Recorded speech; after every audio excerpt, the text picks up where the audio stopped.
Hello dear students, आप सबका स्वागत करता हूं एक बार फिर से अपने इस यूट्यूब चैनल डिस्ट्रिक्ट ज्ञान में। तो जैसा कि मैंने पिछली वीडियोस में बताया था कि रीचेकिंग का फॉर्म का जो लिंक है वो जब भी एक्टिव होगा तो मैं आपको वीडियो के ज़रिए बताऊंगा कि आपने कैसे फॉर्म को फिल करना है, इसकी फ़ीस कितनी है, इसकी लास्ट डेट कितनी है, सारा प्रोसेस मैं आपको बताऊँगा। तो फिलहाल लिंक एक्टिव हो चुका है, तो इस वीडियो में मैं आपको पूरा प्रोसेस जो है वो बताने वाला हूँ। तो काफ़ी सारे जो स्टूडेंट हैं वो हमारे चैनल के साथ जुड़े हुए हैं, तो अगर आप पहली बार आए हैं चैनल में तो चैनल को सब्सक्राइब कर लेना, जिससे नेक्स्ट जो भी अपडेट्स आएंगी वो आपको मिलती रहेगी। तो चलिए बिना देरी के साथ वीडियो को शुरू करता हूँ। तो देखिए, आपको जो इन्फॉर्मेशन है या जो फीस की है या फिर जो आपने फॉर्म फिल करना है, तो आपके काफ़ी सारे जो डाउट्स हैं। क्या जो आप रीचेकिंग फिल करेंगे तो वहाँ पर आपकी जो आंसर शीट है वो कैसे चेक होगी, वो भी मैं आपको सारी चीज़ें हुए बताऊंगा। तो फिलहाल मैं आपको बता दूं कि जब आपने ऑनलाइन फॉर्म फिल करना है तो इसके लिए पीएसबी की जो वेबसाइट है उसको ओपन करना है। तो यहाँ पर आपको एक लिंक मिलेगा रीचेकिंग रिवैल्यूएशन का, तो इस लिंक पर आपने क्लिक कर देना है। तो इस लिंक पर क्लिक करने के बाद आप देख सकते हैं यहाँ पर आज 23 अप्रैल को लिंक जो है वो एक्टिव कर दिया गया है। तो इस लिंक को आपने ओपन करना है, ठीक है। तो यहाँ पर आपका सारा प्रोसेस वो होगा। तो पहले इस प्रोसेस को सिखाने से पहले कुछ इंपॉर्टेंट जो इन्फॉर्मेशन है वो मैं आपको बता देता हूँ। तो देखिए, सबसे पहले मैं प्रेस नोट बता दूँ आपको कि जो भी स्टूडेंट्स, ठीक है, जो रिपेयर है, एडिशनल सब्जेक्ट है या इम्प्रूवमेंट है, उन्होंने 10वीं कक्षा का जो एग्ज़ाम दिया था उसका जो रिजल्ट है 18 अप्रैल को डिक्लेयर कर दिया गया है। तो अगर कोई रीचेकिंग करवाना चाहते हैं तो वो 22 अप्रैल से लेकर 6 मई तक करवा सकता है। तो फीस उसको फिल करनी पड़ेगी। कितनी फीस फिल करनी पड़ेगी वो मैं आपको बता दूंगा। तो यहाँ पर आपने ऑनलाइन फॉर्म फिल करना है, उसका प्रिंट निकाल के अपने पास रखना है, कोई भी हार्ड कॉपी जमा नहीं करवानी है, ठीक है। अब मैं आपको बताऊंगा कि आपका जब रीचेकिंग होगी वो कैसे होगी और आपकी फीस वो है कितनी होगी, ठीक है। तो यहाँ पे हम बात करेंगे सबसे पहले कि बोर्ड की तरफ से जो रीचेकिंग का शेड्यूल है वो जारी हो चुका है, तो जैसे मैंने आपको बता दिया है। अब वहाँ पे आपकी जो रीचेकिंग है वो कैसे होगी, तो देखिए, सबसे पहली जो रीचेकिंग होगी कि आपकी जो आंसर शीट है वो चेक की जाएगी कि क्या वहाँ पे क्लिप ठीक लगा है, उसमें जितने भी आप पेज होंगे क्या वो उतने ही पेज हैं, कोई फटा है या कोई बदला तो नहीं गया, ठीक है। जितनी गिनती है आपकी आंसर शीट की प्रॉपर है। उसके बाद क्या चेक किया जाएगा कि आपके जो जितने भी प्रश्नों के आपने उत्तर लिखे हैं क्या वो एग्जामिनर की तरफ से चेक किए गए हैं। कोई ऐसा क्वेश्चन तो नहीं है जो आपने किया है बट एग्जामिनर की तरफ से वो चेक नहीं किया गया है, ठीक है, वो चीज़ चेक होगी। उसके बाद आपकी जो आंसर शीट है उसमें आपके जितने भी नंबर होंगे, ठीक है, मान लीजिए 10 प्रश्न है तो क्या आपके 10 प्रश्नों का जोड़ लगा है, ठीक है, वो चेक किया जाएगा। तो जो फर्स्ट पेज होता है, जो आपका फर्स्ट पेज जहाँ पे आपने OMR शीट फिल की होती है, उसके बाद का जो पेज होता है वो फर्स्ट पेज होता है। तो वहाँ पर आपके 1 से लेकर 10 तक जितने भी आपने क्वेश्चन किए हैं उनके क्वेश्चन वाइज नंबर दी जाती है। जैसे एक क्वेश्चन के कितने नंबर है, 2 के कितने, 3 के कितने, 4 के कितने, क्या वो सभी नंबर दिए गए हैं वो चेक किए जाएंगे और उसका जो टोटल है वो चेक किया जाएगा। क्या उसका जो टोटल है और आपके जो रिजल्ट में जो टोटल आया है क्या वो सही है। तो ये चीज़ें चेक की जाएंगी, ठीक है। तो निर्धारित जो भी आपका रीचेकिंग है वो आपके फीस के बिना, अगर आप फॉर्म फिल कर देंगे बट फीस नहीं पे करेंगे तो वो आपका रीचेक नहीं होगा। तो इसलिए आपको फीस जरूर जो है वो फिल करनी है। तो फीस कितनी है आप यहाँ पे दे सकते हैं। आपकी जो फीस लगेगी वो 500 रुपये लगेगी।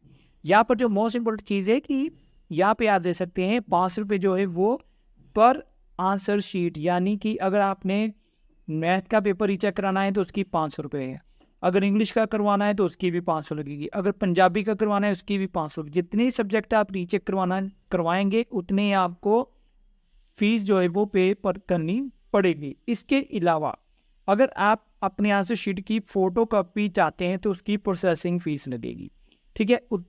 आपके आंसर की कॉपी की फ़ोटो कॉपी की प्रोसेसिंग फ़ीस लगी।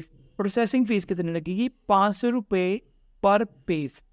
तो यानी कि अगर आपके 20 पेज हैं तो आपको पर पेज के 500 रुपये लगेंगे, ठीक है। तो ये चीज़ें आपने ध्यान में रखनी है। उसके बाद ही आपने फॉर्म जो है फुल करना है। फॉर्म फिल करने का जो फीस है एक सब्जेक्ट का 500 रुपये है, 2 करेंगे 1000 रुपये है, 3 करेंगे 1500 है, 4 करेंगे 2000 है, ठीक है। इसके अलावा अगर आपको फ़ोटो कॉपी चाहिए तो अगर आपकी आंसर शीट जो है वहाँ पे आपके 10 पेज हैं तो 500 रुपये के हिसाब से आपको 2 रुपये प्रति पेज लगेंगे, यानी कि 10 पेज के हो गए 20 पेज और 20 पेज के 500 के हिसाब से आप अंदाज़ा लगा सकते हैं कितने बनते हैं, ठीक है। तो ये आपने ध्यान रखना है, 10 से ज़्यादा देंगे आपको आंसर शीट के लिए, ठीक है। तो इसके अकॉर्डिंग आपने अपनी जो प्रोसेस है वो करना है, ठीक है। अगर उसकी फ़ोटो कॉपी चाहिए तो, अदरवाइज़ आप एक सब्जेक्ट का फिल करेंगे तो 500 रुपये फ़ीस लगेगी बस, और कुछ नहीं लगेगा। रीचेकिंग और प्रोसेसिंग फ़ीस दोनों को फिल करने के बाद जो आपको आंसर की है वो दिखाई जा सकती है, ठीक है। इसके बाद जो डेट दी गई उसके बाद कोई भी रीचेकिंग नहीं होगी, यानी कि 22 अप्रैल से लेकर 6 मई तक का समय दिया गया। इसके बाद आपकी कोई भी रीचेकिंग नहीं होगी। तो इसका जो रिज़ल्ट है वो 11 जून से पहले आपका जो है वो वेबसाइट पर अपलोड कर दिया जाएगा, वो आप दे सकते हैं। 11 जून से पहले कभी भी कोई डेट आ सकती है, तो वहाँ पर रीचेकिंग का जो रिज़ल्ट है वो अपलोड कर दिया जाएगा, तो वहाँ भी आप चेक कर लेंगे। उसके बाद प्रोसेस क्या होगा, अगर आपके मार्कशीट में नंबर बढ़ जाते हैं और आपकी पहले मार्कशीट में आंसर नंबर कम थे, मान लो आपके 420 नंबर हैं और आपके रीचेकिंग के बाद 450 हो गई, तो आपको अपनी जो पुरानी आम मार्कशीट है वो जमा करानी पड़ेगी, तो वहाँ से बोर्ड से आपको नई मार्कशीट जो है वो मिल जाएगी। तो ये सारा प्रोसेस है, ठीक है। अब आपको फॉर्म कैसे फिल करना है वो बता देता हूँ। तो देखिए यहाँ पे सबसे पहले आपको न्यू यूज़र पे क्लिक करना है, क्लिक किया टू रजिस्टर। यहाँ पर जो इंस्ट्रक्शन है वो बताई गई है, वो आपने स्टडी रीड कर लेनी है, ठीक है। वो कौन कौन से इंस्ट्रक्शन है वो मैं आपको बाद में बताऊँगा। तो फिलहाल पहले आपने सबमिट करना है। तो यहाँ पे आपने मार्च 2024 पहले लिखा होगा, यहाँ पे आपने क्लास सेलेक्ट कर लेनी है, यहाँ पे रेगुलर ओपन जो भी है, यहाँ पे अपना बोर्ड का और उसके बाद आपने यहाँ पे मोबाइल नंबर जो है वो फिल कर देना है, ठीक है। मोबाइल नंबर फिल करने के बाद आपने यहाँ रजिस्टर बटन पे फिल कर देना है, तो ठीक है। ये चीज़ें फिल करने के बाद आपको अपना जो सबमिट कर देना है। उसके बाद आपने होम बटन पे आना है। होम बटन पे आने के बाद आपको एक रेफरेंस नंबर मिलेगा और आपने अपना रोल नंबर फिल करके सबमिट बटन पे क्लिक कर देना है। तो वहाँ पर आपको कुछ इन्फॉर्मेशन मिलेगी, वो आपने फिल कर देनी है, ठीक है। तो कौन सी इन्फॉर्मेशन हो सकती है आपकी, तो देखिए यहाँ पे आपको जो इन्फॉर्मेशन मिलेगी वो इस तरह से होगी। कुछ आपको रेफरेंस नंबर मिलेगा, आपका सेट नंबर मिलेगा, वहाँ पे आपने roll number, session, group, category, आपका नाम, father name, mobile number, email ID, आपका जो एग्जामिनेशन सेंटर है वो क्या था, जो आपका रिजल्ट डिक्लेयर हुआ है, कौन से सब्जेक्ट की आप रीचेकिंग चाहते हैं, सब्जेक्ट होगा, कितने नंबर आए हैं, रीचेकिंग क्या आप आंसर की चाहते हैं, टोटल फीस यहाँ पे आपको शो हो जाएगी, ठीक है। यहाँ पर कुछ आपने लिखना है, आपकी हैंड राइटिंग, अपना एड्रेस लिखना है, तो आपका जो भी एड्रेस होगा वो लिखना है, आपके सिग्नेचर होंगे। तो ये सारी चीज़ें आपने करने के बाद इसको जो है वो सबमिट कर देना है और जो डिस्पैच कर देना है, और इसकी हार्ड कॉपी जो है वो रख लेना, ठीक है। तो मेरे पास अभी किसी स्टूडेंट का रोल नंबर नहीं है, तो मैं फ़िलहाल लॉगिन नहीं कर सकता हूँ, ठीक है। अगर लॉगिन कर पाता तो मैं पूरी डिटेल बता देता। बाकी आप रजिस्टर कैसे करना है, आपने यहाँ पे जाके अपनी सारी जो इन्फॉर्मेशन है वो फिल करनी है।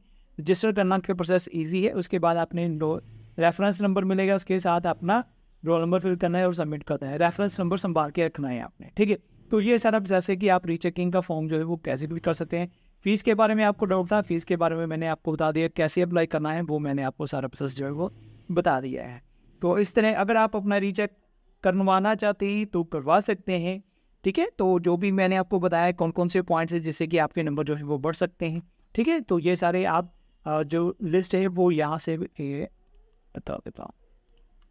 ये देखिए, वो इंस्ट्रक्शन जो है वो यहाँ से आप डाउनलोड कर सकते हैं। यहाँ से आपको जो इंस्ट्रक्शन है वो मिल जाएंगी, आप आराम से इनको देख सकते हैं, चेक कर सकते हैं, ठीक है। ये सारी चीज़ें लिखी हुई हैं, ठीक है। आप यहाँ से फॉर्म को रीचेकिंग के संबंध में जो इंस्ट्रक्शन है वो यहाँ से दे सकते हैं, और यहाँ से जो फॉर्म है उसकी डिटेल भी दे सकते हैं, ठीक है। तो और भी कोई इन्फॉर्मेशन चाहिए होगी तो कमेंट सेक्शन में लिख दीजिएगा। तो यहाँ से जाके आपने रीचेकिंग वाले पे जाना है, यहाँ से इस लिंक पे क्लिक करना है, ठीक है। तो चलिए आज की इस वीडियो को यहीं खत्म करूँगा, जल्दी मिलूंगा आपके साथ नेक्स्ट वीडियो में। वीडियो को शेयर कर देना जिससे और भी कोई अप्लाई करना चाहते हैं तो उसको